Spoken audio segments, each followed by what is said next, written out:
I've talked about Reddit on here and on Skepchick before, and to be frank, it's hardly ever been good news. Most of Reddit's usefulness centers on it being the best place for researchers to study the proliferation of Nazis on the internet, which isn't really something to brag about, you know?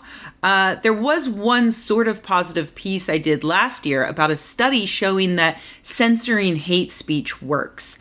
To recap that, researchers at the Georgia Institute of Technology studied the posting habits of Redditors who were previously active on some hate subreddits that were directed at fat people and black people. When those subreddits were eventually banned by Reddit, the researchers found that almost half of the users completely disappeared or even deleted their accounts. And of the ones who stayed, they reduced their hate speech on the site by 80 to 90%. Banning the hate forums actually did help stop the hate speech on Reddit. And I bring all this up because last week, the Redditor who created the subreddit Kotaku in Action, or KIA, attempted to delete the subreddit. KIA was created alongside Gamergate and became a place for Gamergaters to gather to dox, harass, and discuss women like Zoe Quinn and Brianna Wu. And yes, in full disclosure, occasionally me. I'm not a video game maker, but I am a prominent feminist, and Gamergate was, above all other things, an outlet for men to harass feminists. KIA has been active for years now, and its creator, David Mee, published a post describing how it was, despite all appearances, pretty heavily moderated for a while. David Mee says that for a long time, he and the other moderators worked hard to delete loads and loads of harassment and slurs, but that they had trouble keeping up and even figuring out what was too misogynist or racist for Reddit and what was just misogynist or racist enough to skirt the rules. He also describes how he felt as a person with autism and generalized anxiety disorder when those conditions were constantly used as the butt of jokes by people on the subreddit that he created and moderated.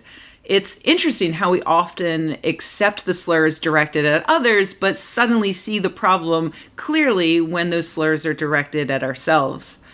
So after many years of attempting to clean up the subreddit, but seeing it overwhelmed with upvotes from virulent bigots, David Mee decided to shut it all down for good.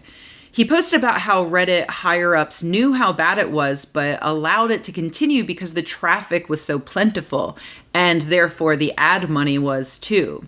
He pointed out that while KIA was a cancerous growth, it was a mere suspicious mole compared to the full-body malignancy that is the Donald, which is Reddit's home for Donald Trump supporters, who constantly post bigoted slurs and threats toward women, minorities, and of course now journalists. So though David Mee helped create the monster that was Kotaku in Action, and allowed it to fester for years, and he only seemed to come to this realization in part because he realized he was one of the oppressed people being mocked on the subreddit, I do still think that he should be commended. Reddit operates on a system that prioritizes fake internet points and trying to get other users to like you and to give you those sweet upvotes.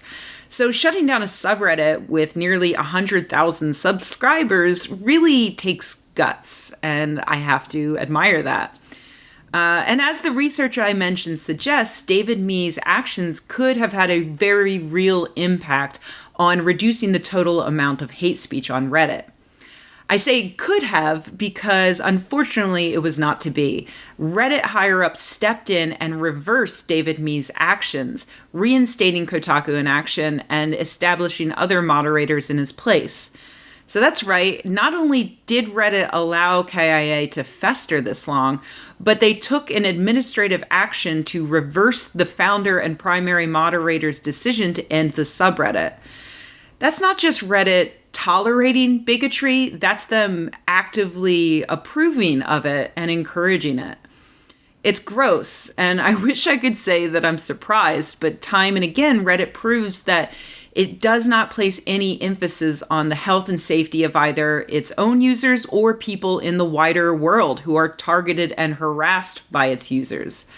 You would hope that in an era of people starting to fight back against Trump, the GOP, the abusers who inspired the Me Too movement, Reddit might want to take the temperature of the room and finally join the forces of good.